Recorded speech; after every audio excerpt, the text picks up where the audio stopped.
Welcome back to the channel. Side Hustle Cinema here, and thanks for clicking on the video. Today I'm going to be talking about The Outsiders on 4K. Just got a release from Warner Brothers, which includes the novelization cut that is 22 additional minutes of footage that I had never seen before. I'm going to give you my thoughts and opinions on the movie, spoiler free. We're going to talk about the packaging, the audio, the video, and the special features. And at the end I pulled some photos of some of the filming locations for The Outsiders that I pulled from one of the special features on the movie. I just kind of found it interesting. Well, anyway, I hope you guys enjoyed the video, so let's get to it. So as far as packaging goes, the movie really doesn't have any. I mean, at least no slipcover or you know, no cool box or anything. This is pretty much what you get. The artwork's okay. I really don't like this kind of a dull, you know, gray band up there. It's kind of extra thick. The writing's a little small on it. The artwork on here is okay, but yeah, not the best. There's the back of it. There's the spine. And there's the inside artwork on the discs. It's just some image of the drive-in theater. It's really kind of grayed out and sort of blurry even. It's kind of hard to see. You do get both the theatrical and the novelization cut, and it comes on two separate discs. There is no Blu-ray disc included in on this set either, which is also kind of a bummer. Now, because it didn't come with a slipcover, I actually made one for it. Let me just put that on here. I actually made a slipcover for it just so it would have one. I went with this black and white image here of the cast. There's the spine there. And there's the back. It just looked too bare bones. It needed something. So now let's talk a little bit about the movie. Well, The Outsiders came out in 1983 and was directed by Francis Ford Coppola. This is based on a novel by S.E. Hinton, who wrote the novel back in 1967 when she was just 16 years old. And so this book is, you know, it's been passed around and put in schools. You know, a lot of schools have people read The Outsiders. I never had to read it in school. You know, I've heard other people say they did. But, you know, maybe my school wasn't very good. But, yeah, so apparently a group of grade schoolers, you know, led by their librarian, wrote Francis Ford Coppola a letter and was like, hey, here's a copy of this book. Could you make a movie out of it? And it actually worked. I mean, he looked at it, he read the book, he liked what he, you know, read, and yeah, he wanted to make the movie. So the movie came out in 1983, and it actually had a $10 million budget, and it did okay at the box office, like $33.7 million, I think, domestically on its original run. I think one of the things that this movie's most known for is the amazing cast in it. You know, and it's just one of those luck of the draw kind of deals where, you know, you get all these young talents who go on to have these amazing careers, and you just happen to have them all in the same film. You know, you had C. Thomas Howell. You know, he pretty much stars in the movie as Ponyboy Curtis. Ralph Macchio, you know, the Karate Kid, he's in there as Johnny Cade. That was his Ponyboy's best friend in the movie. Rob Lowe plays Soda Pop Curtis, that's Ponyboy's older brother. And their brother Daryl Curtis is played by Patrick Swayze. And we're actually not done there. There's tons more people in the movie. I mean, you got Matt Dillon, you know, he plays Dallas Winston in the movie. You got Emilio Estevez, who plays Two-Bit Matthews. You got Tom Cruise in the movie, who plays Steve Randall. Diane Lane's in the movie. She plays Cherry Valance. And Leif Garrett's in the movie as well. He plays Bob Sheldon, one of the Socs. And this movie's all about, these two groups, that are sort of divided pretty much economically and socially. You have the south side of town, where the neighborhood's a little nicer, probably everything's a little nicer. All the kids drive new cars and stuff, and they're called the Socias. And then you have the north side of town, which is where all of the stars in the movie live, and they're called the Greasers. And of course, they're a lot from broken homes, and it's an impoverished neighborhood. Not too much has changed since this movie was made, really. I mean, you could still tell this story today. But this is really a coming-of-age story. The Curtis boys, they live in a house, and their parents had died from a car accident. They were in a car that was actually hit by a train. And so now Patrick Swayze has kind of went from the older brother role and has sort of transitioned into the father figure. And he's trying to figure out how to, deal with his two younger brothers, try to keep them safe, but still, provide for them. And there's just some issues with their family dynamic. The novelization cut actually features a lot more footage of their relationship and kind of expands on that a little bit, which is kind of needed from the original movie. It does help it a little bit.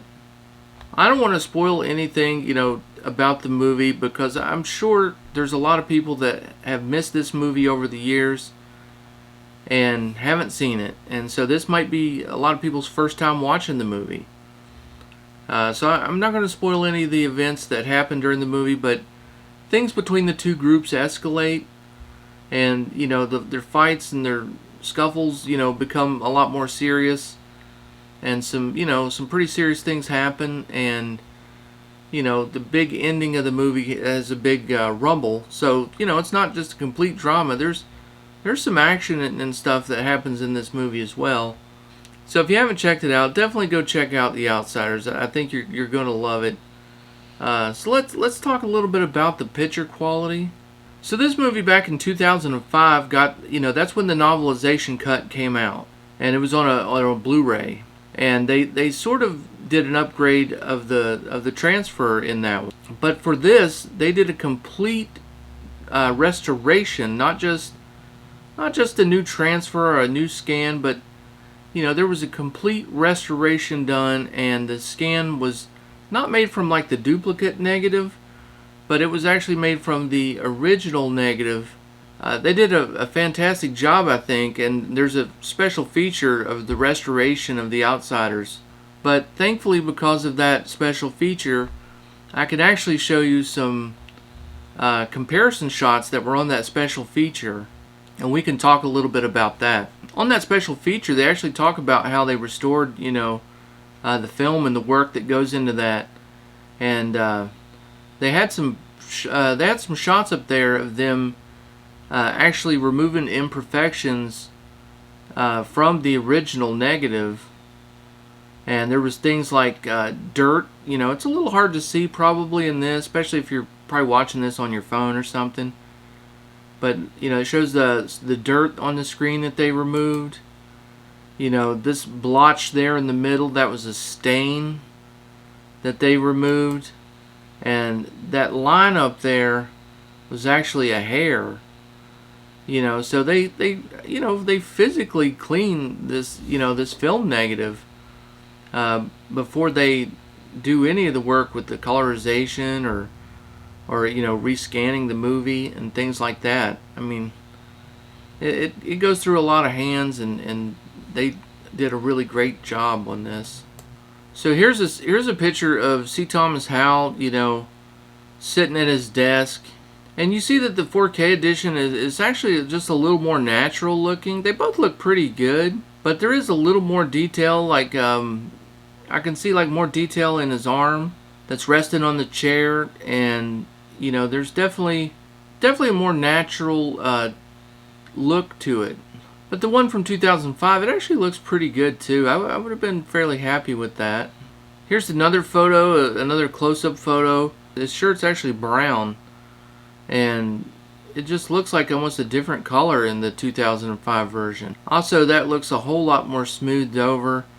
You see a lot more of the, sort of sweat and things in the 2021 version. And then again, the skin tones definitely look more natural in the 4K version as well. And then in this one, definitely the interiors of the car look more natural. There's definitely a better contrast in the darks and the light colors. And again, with the skin tones, they just look better in the 4K version. And here's another example, pretty much the same thing. In the 2005 version, it almost looks entirely blue, because it's that nighttime shot where they just put like a blue tint on there. In the 4K version, you can definitely see a little more of that skin tone in there, and it just still has more of that natural look, and a little sharper, a little more detail. Same thing with this one. The 4K definitely just looks better. The 2005 version looks a little more washed out. And here's an example of how they did these new scans. It was like there's the negative scan down in the bottom left, and then the 2005 over on the right side. But then you see how you get the the best of both worlds up on the top there with the 4K scan. Just looks beautiful, looks great. You're getting all the full color. It's definitely really nice. And here you have a look at the skies from the Blu-ray, and then it switches over to the 4K, and you can definitely see the added detail in the clouds and the pop of the color. The 4K really it does look a whole lot better in my opinion than the Blu-ray did. And the Blu-ray was pretty good. There is a level of grain on this that's probably about a medium, I would say. It's you can see it a little heavier at times, but for the most part it's not too bad. And I'm not a big fan of grain, but it wasn't too bad. I mean, there were some scenes it was a little heavy, but yeah, you gotta live with it in older movies. Some people really like it. It's a preference. So overall, I think they did a really great job on the video. So if you're still sticking around, enjoying the review, do me a favor and hit that like button. And if you're unsubscribed to the channel, I invite you to join the channel and subscribe. And as always, you can leave a comment about anything that you've seen in the video today that you want to talk about. Let's get on with the review. Now we're going to talk about the audio a little bit. And on the audio, we just get an HD 5.1 track. But it's an interesting track. I mean, it's definitely different, and they put a lot of work into it, for better or worse. So we're gonna talk about it. I wish I could play some stuff for you, but copyright laws won't allow me to do that on YouTube. Because on the novelization cut, they actually added sort of a new score to the movie in certain areas. They switched out what they call in the featurette, they call it the Gone with the Wind score. So it was more of, an orchestra type thing. And they swapped it out with this, they said that it was more appropriate for the time. So it was this sort of a rock and roll track, but it's the worst music I've heard. I mean, it's really bad. I mean, I wish I could play it for you. Definitely go check it out. If you see the movie, you'll see for yourself. It's on the novelization cut. That's the one that pretty much I watched. It's just not good. It sounds like a bad garage band. I mean, I wish they would have just if not, well, actually I wish they would have just left it alone. I kind of like the original score a little bit better. But if they were going to bring in something, then just go get a licensed song and put on there, play something that I would recognize. I don't know what the song is, and it doesn't really sound that good, and it almost kind of doesn't fit that well, in my opinion. I don't know, I just didn't like it. But it's not all over the movie, it's just in certain scenes and stuff, so, it's not going to ruin the movie for you or anything like that, and, it really doesn't affect my overall enjoyment of the movie. It was just kind of a minor annoyance, if anything. So the center channel speaker on my setup, and I have a pretty nice surround sound setup. I usually run a 5.2.4 setup, which is usually built for more Dolby Atmos type tracks, or at least 7.1s or something like that. Some sort of upgraded audio. But this was interesting. This was very interesting. The center channel speaker played the dialogue as usual, but it played it very flat.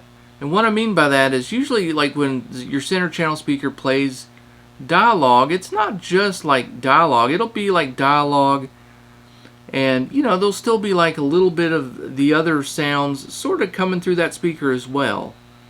This one sounds like it was just the dialogue, as if someone was recording in a sound booth. I mean, it was very sort of flat sounding, and at times it's a little bit small sounding in the bigger scenes where there's a lot going on, like the rumble or some of the other scenes. So it kind of reminded me of the way Christopher Nolan cuts his audio for some of his movies.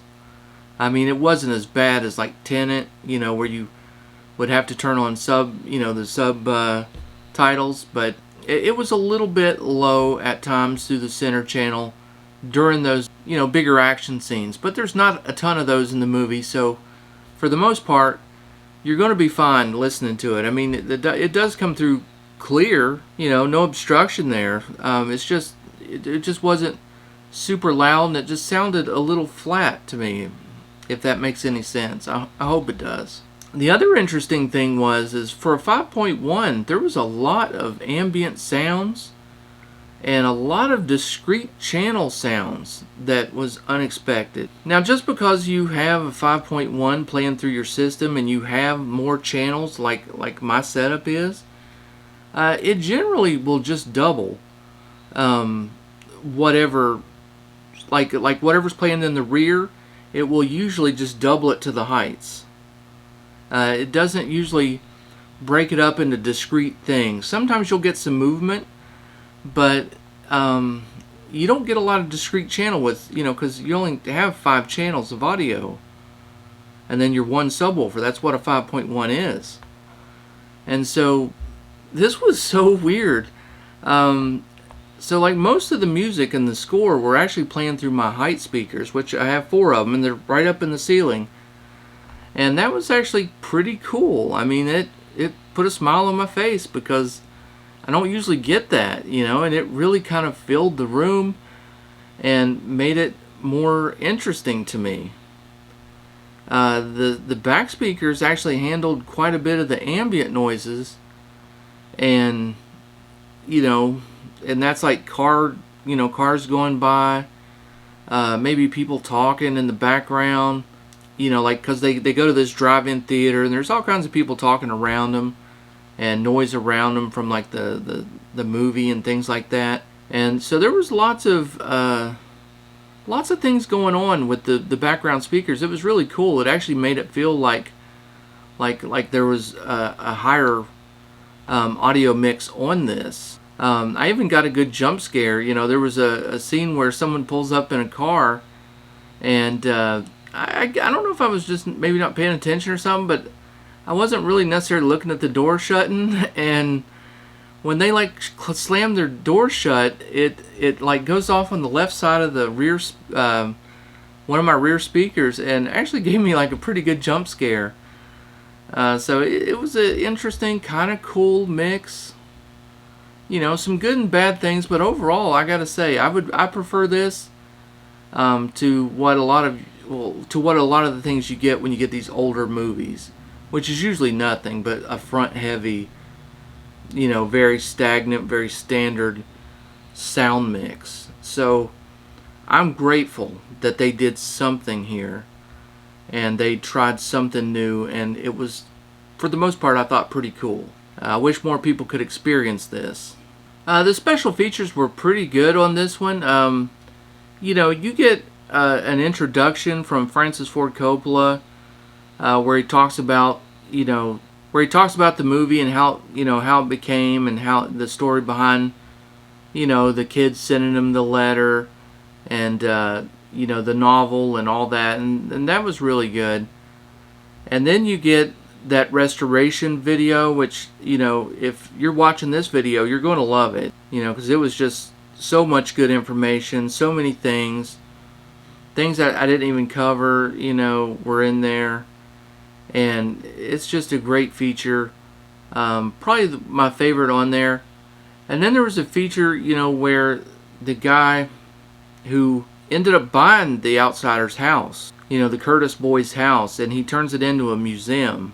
And I've actually got some photos of that I'll show you in just a second if you guys want to stick around for that. So to kind of wrap up my thoughts and opinions on everything, I definitely think you should pick this one up. It's a great movie. It's a classic movie. You know, it's an amazing cast. It's a great story. You know, there's I think anyone, I don't know of anyone who's watched it who hasn't liked it, if not loved it. And so I definitely think you should check it out. As far as the audio and the video goes, I enjoyed both. I thought, you know, there was an issue or two with the audio, but there was way more good than bad.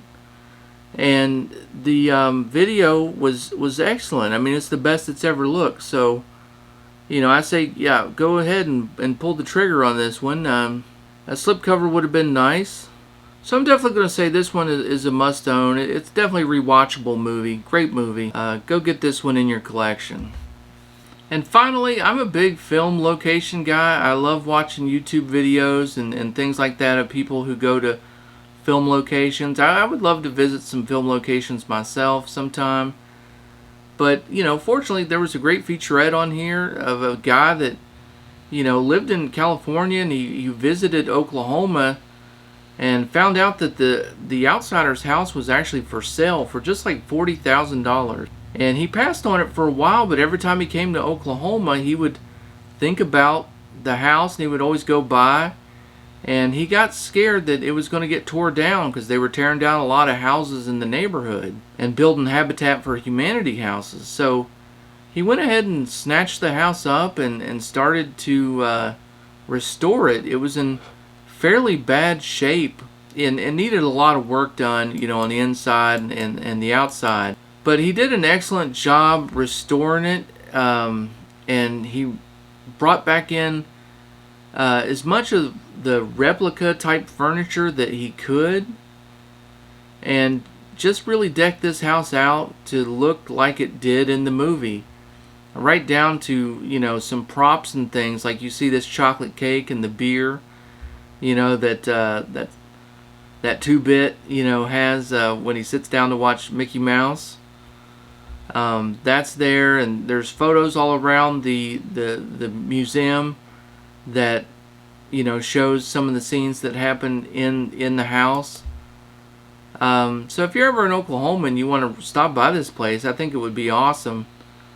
Here's Pony Boy as his bedroom, and there's his, you know, his desk and things. Again, not original, but it's made to look just like it, so that's really cool. And there is a lot of screen used items in the house that have been donated to the museum, and there's, you know, a lot of memorabilia and things like that from the movie. So I really enjoy hearing this. I love that someone saved it. You know, it's kind of like when someone saved the Myers house, you know, from Halloween.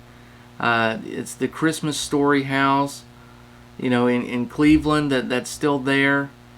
I'm really glad that people do this, and you know, we can all have a chance to go visit these places at some point in time. You know, I always hate to hear about a house that was in a great movie or you know, one of your favorite movies, and it's just sitting there rotting away. That's always really sad. Or to hear that someone snatched it up, tore it down, and just put up something new. I don't know. If it were up to me, there would be 8 billion museums in the country. It was also interesting to know that the here's a picture of the park, you know, from that big fountain scene. That's the big circle there of the fountain scene. And you notice in the background there's actually a new jungle gym that's in the same spot where, you know, the one that Ralph Macchio and C. Thomas Howell were sitting on when the Socs pull up. And then in this middle of the circle is where that fountain was from that scene as well. And then just also nearby in the same town, there's a the drive-in theater is still there. It's still up. It doesn't look like it's functioning. I don't know, but you know, it's at least still there. There's the concession stand and that little parking lot where those rows of seats are. You know, where you know, Johnny and Diane Lane and C. Thomas Howell and all those guys were sitting during the drive-in movie scenes. And yeah, it's still there. I mean, that's really cool to know. Well, that's going to do it for today's video. I really hope you guys enjoyed it. I had a great time making this one. I try to put a lot of work into these 4K reviews for you guys, and you know, I always want to just give you a good, honest representation of what I see and what I hear. I try not to let others influence me, and you know, I don't get review copies, so I'm never going to be first to the punch. But I think I will be doing more of these style of videos, at least one a week. Hopefully, you know, just because maybe you've seen one of the other reviews, maybe you'll still check mine out. And just know that, you know, I'm working hard, putting in a lot of work on them. And I hope you appreciate it. Until next time, stay golden. Now, until next time, have fun, stay safe, keep watching those movies. And I'll see you next time.